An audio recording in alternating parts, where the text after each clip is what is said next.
We call him Doubting Thomas. It's even a phrase we use now, and there's long been some good humor about that.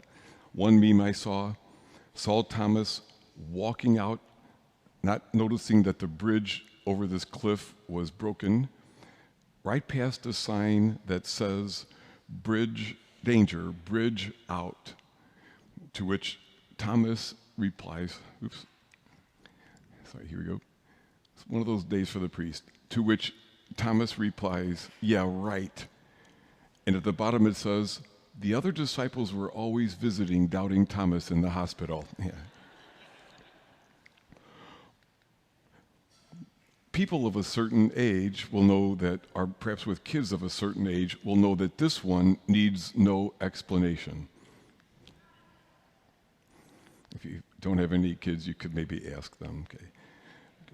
We call him Doubting Thomas, but I could argue that Thomas gets a bad rap, right?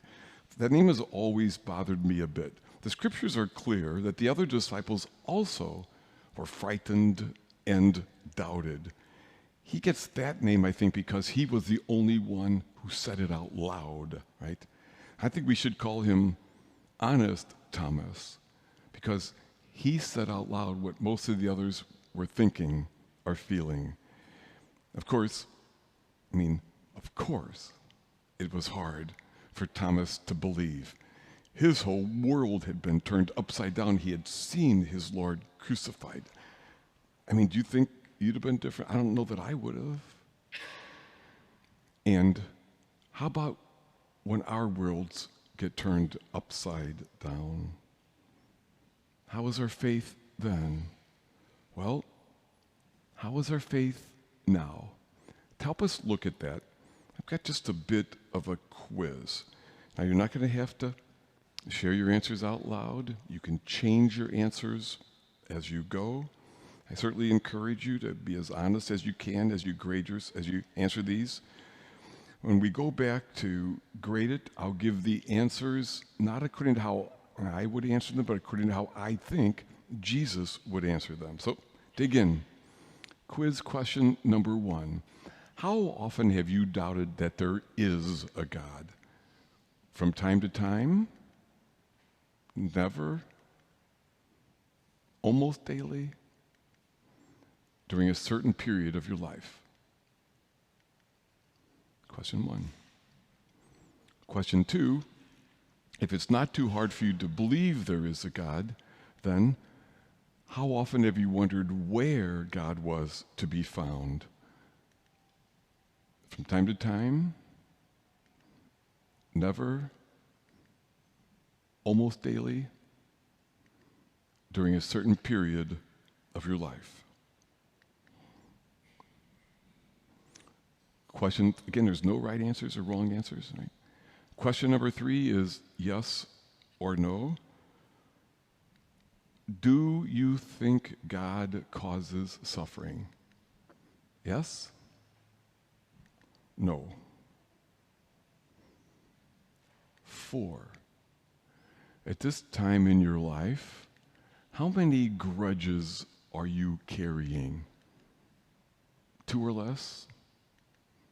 3 or more? 0? I'm mad a lot.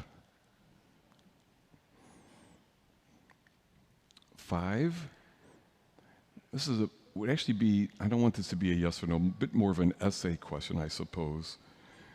Are you working to be more kind and loving to the people with whom you live and interact? And if so, how are you working on that? Give a moment for this one.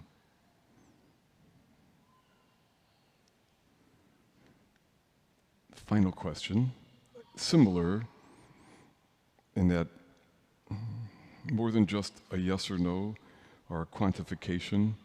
How much do you care about and care for the bigger world beyond your own house? And if you do, what does that look like? All right, let's check answers. Again, these are how I think Jesus might grade our responses on this. Number 1, how often have you doubted that there is a God. A, B, C, or D, I would say whichever one you picked, count it as correct. Well, doubt is not the opposite of faith. As a matter of fact, doubt is often an integral part of a growing, mature faith. I don't think it ever bothered Jesus that people would wonder sometimes. I love what one spiritual writer said. I have a lot of faith, but I'm also afraid a lot, and I have no real certainty about anything. And then this sentence from that same writer about faith. Faith includes noticing the mess, the emptiness, and discomfort, and letting it be there until some light returns. That's faith. Okay, number 2. How often have you wondered where God is to be found? If you believe there is a God, would you go A, B, C, or D? I think Jesus would grade this, count it as correct.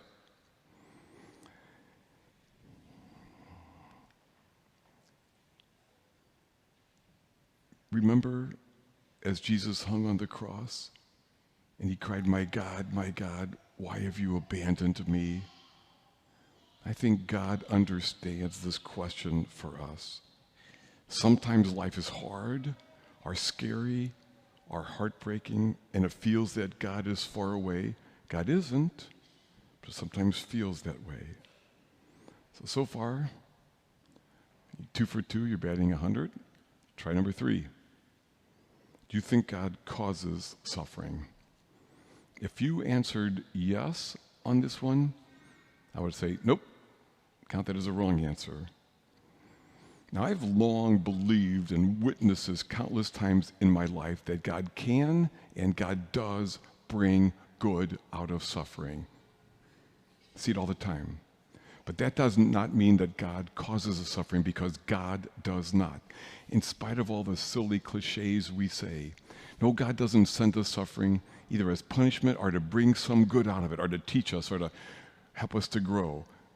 When suffering comes, God embraces it with us, weeps with us, brings life from it. No, God does not send suffering, ever. Next. How many grudges are you carrying?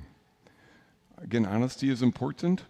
The goal would be 0. Now, I'll grant us a half,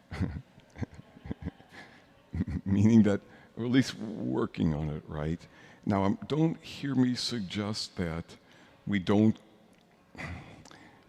shouldn't be angry if we're being mistreated or if we see others being unfairly taken advantage of. We do not condone bad behavior, nor do we keep ourselves in abusive situations.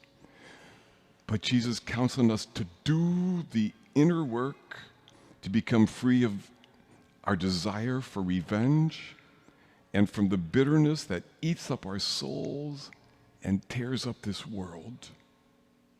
It is Divine Mercy Sunday.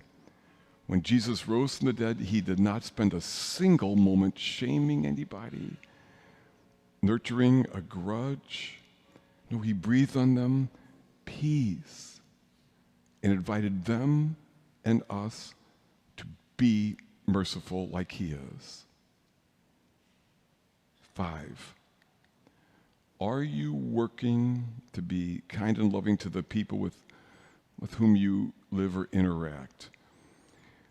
You know, the people we live with are typically the people that most get on our nerves. Guess why? Because we live with them. Yeah. And, all right, but we got to do the work we say we love them, yeah, we do, but we got to do the work that takes sometimes reframing things, or what did I learn from that argument, or learning when to speak and when to be quiet. It matters that we do that work.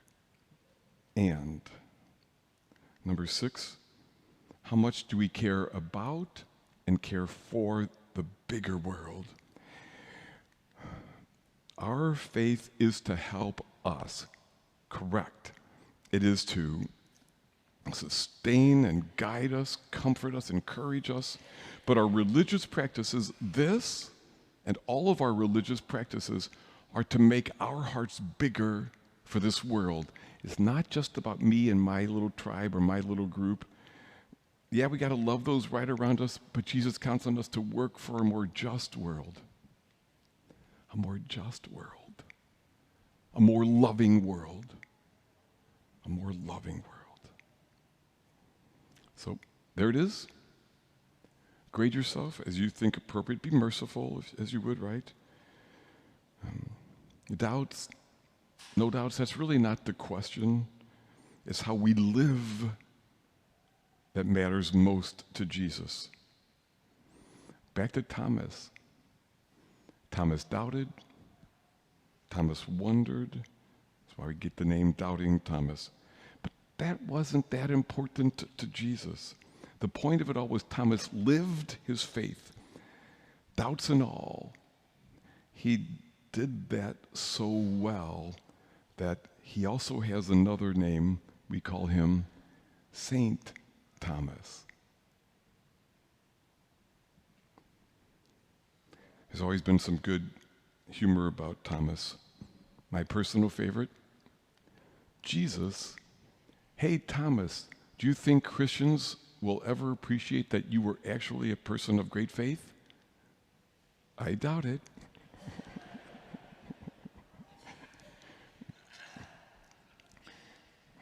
At the beginning of Mass, I asked whether or not you think you are like Doubting Thomas.